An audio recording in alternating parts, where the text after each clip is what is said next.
There's much rejoicing.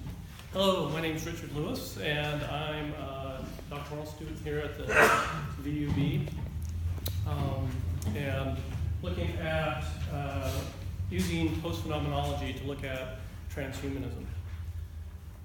And I also have recently come from the United States, and because of a certain someone over there who likes to tweet, I thought if I boiled all the essence of this talk down into 3 tweets. Francis Fukuyama is one of the main bioconservatives who's against transhumanism, who would say something like that. Of course, he wouldn't, but translated through the Trumpification of things. Max Moore, who's a philosopher and very pro-transhumanist.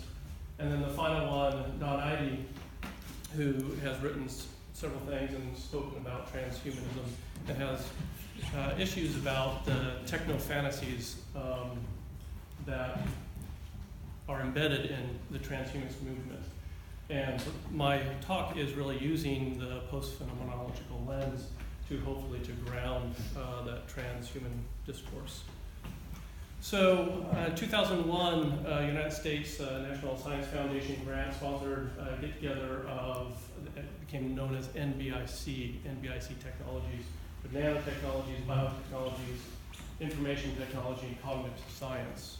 And it was really, they were looking at the convergence of these new technologies and how that will affect human enhancement.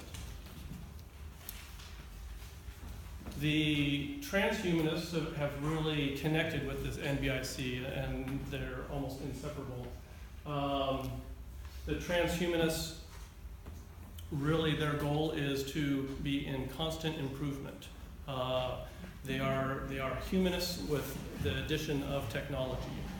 One of their main concerns is protecting the individual human right to enhance oneself. They're not utopian, though externally they're often seen as utopian. They use the word extropy, which is a state of constant improvement. And they see technology as neutral, and this is where one of the components where post-phenomenology can come to play. They think technology is additive, so you can just add certain technologies and you'll be the same plus that ability of the technology. And one of their eventual goals is immortality. The bioconservatives, on the other hand, Francis Fukuyama in 2004 identified as transhumanism as the #1 most dangerous idea in the world.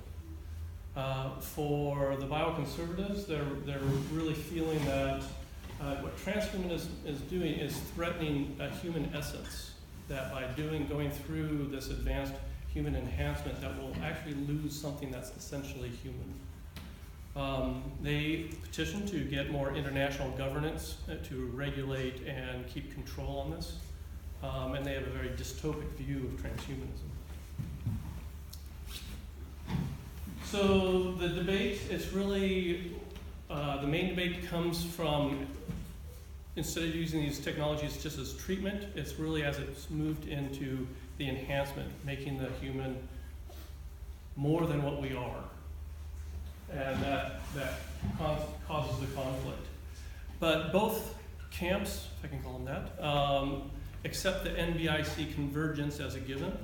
And they're both using a modern ontology of the self, the subject-object dichotomy. And they both tend to, at least a lot of their literature, get sensationalistic. So, going through a quick timeline just to give a little context, human, but we've always had technology, so it's not just a standalone human, we're always human in relationship with the world, and we've always, as far back as I can remember, used technology in that relationship. What I'll be talking about primarily today is the middle section, transhuman, where a lot of us are. I've had things put into myself, and Don Idy writes a lot about an artificial knee and hearing aids and becoming a cyborg. And I also want to point out, though, that a lot of the transhumanists currently are really looking at some of the transparent technologies. And one of their end goals is looking at mind uploading, which is the complete disembodiment. You upload your thoughts and maybe consciousness into a computerized substrate and see what happens. And but beyond that, there's this thing called the technological singularity, and this is where you wind up with a superintelligence somehow. Whether that superintelligence has evolved from a mind uploading and then the speed of the substrate allowed that whatever entity to become superintelligent, or AGI, artificial general intelligence, we could actually program that. But what I wanted to point out is transhumanists call that post-human, whereas typically people outside of the transhumanist movement have a much more general definition of transhuman. And oftentimes it's in more of the critical theory, taking as the anti-anthropocentrism of a methodology and moving the human out of the center. And that's typically what the post-human is often known for, though transhumanists feel it's the very specific post-singularity. So, Postphenomenology, founded by Don Eide. It's within the philosophy of technology field, and its basis it's very pragmatic and empirical. They really have the idea of the non-neutrality of technology. So technology is never additive, it's transformative. Whenever you have a technology entering a technology, it changes the user, it changes the world. And there's also, it's a modern ontology, so it's really looking at the subject and object are interwoven or co-constituted, or what I prefer, Pickering's dance of agency. I think that's a beautiful way to put it. It has a little bit of study on, been used to study transhumanism, specifically Don Eide and people called NVIC, mainly on cyborgs. And cyborgs are kind of the transhuman 1.0, and a lot of the transhumanist discourse is moving beyond the cyborg, which is more of the mechanical prosthetics, things like that. And so I want to get into more of the transparent.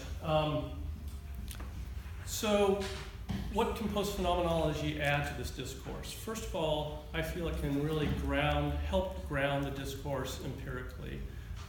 These images, the one on the left here, this is really still in the techno-fantasy realm. You'll see this is nanotechnology. Well, it's not anything that we have right now, but this is the vision of the nanotechnology. And in reality, this is actually completely cool stuff. Over here on the right, the Weiss Institute out of Harvard has made a nanobot out of strands of DNA, and it has a treatment package on the inside, and it will float through, and once it comes into contact with a target cell, say a cancer cell, it'll release, it'll open up, and whatever on the inside treatment will treat that specific cell. But so I like using, I think the ability of postphenomenology to ground and make the discourse a little bit more real is very helpful. And some things about transparent technology. So this is where transhumanists are feeling cyborgs are passe, and they're really looking at more transparent things. And this is a 3D printing of body parts. And they've been able to, using stem cells from fat and cellular ink to actually print out a human ear and attach that to an animal, and they've gotten it to actually become skin and a growing organ, that it starts having blood vessels and is actually viable. It hasn't been done on a human. And so coming through my post-phenomenological lens, I would ask, will that actually be invisible once they get that? If that ear is going, you can have one bad ear, so you could scan your good ear, flip it digitally, print it out, attach it. Would that actually be a perfect graft? Postphenomenology say probably not. You're always going to have enabling and constraining effects with technology. But it's somewhat promising.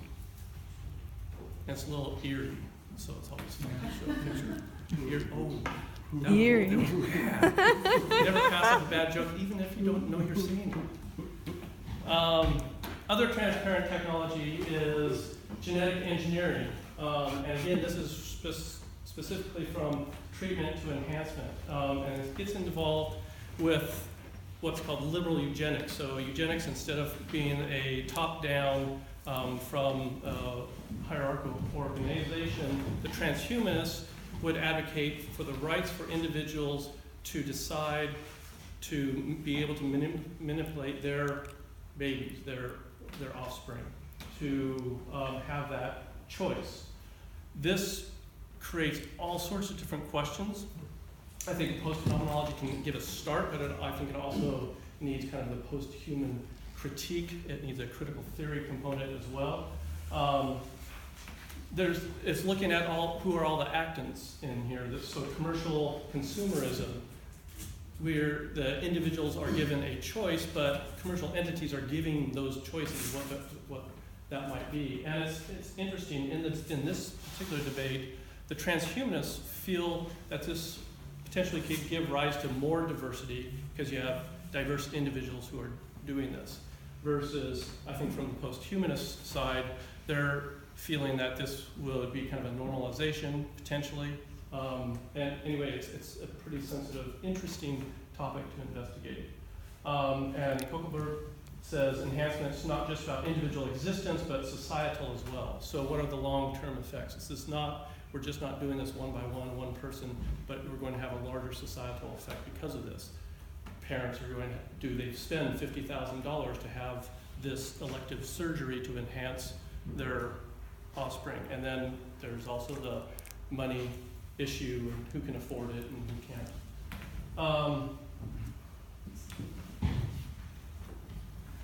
So one of the final things that transhumanists are talking about is the uploading issue. And for me, this is probably would be one of the last stages before singularity, if singularity actually occurs. But it's Don Eide talks about the techno-fantasy of transhumanists, and that goes way back. This isn't a new thing, that humans have always had this fantasy of being disembodied, being able to fly, being able to turn invisible. We have stories throughout the human history about this, and so he identifies the transhumanists on this long line. I feel that by bringing postphenomenology into the transhumanist discussion, that hopefully we could change it and have a more interesting dialogue. But it could actually solve that question of what is consciousness. If we are able to perfectly upload all of our thoughts and memories onto a computer, will that computer be conscious? Will it have consciousness? Or crazy idea is if you're getting to the end of your life, you could have a 3D printed version of your body as a 21-year-old, upload your memory, download it into the 21-year-old body, and get a bio reboot. So those are kind of just fun things to mull on as we're getting together tonight. And because Langdon brought up the Anthropocene, I have this feeling that a more apt name would be Technopocene. No matter where we end up in the future, let's look forward into the future. And some futurists are giving us till 2050 before the singularity. Technology was probably going to be there for a while. Whether we as humans in this current state are going to be there, I'm not sure. And a final end, because you always have to have a good cartoon. And that is it. Thank you.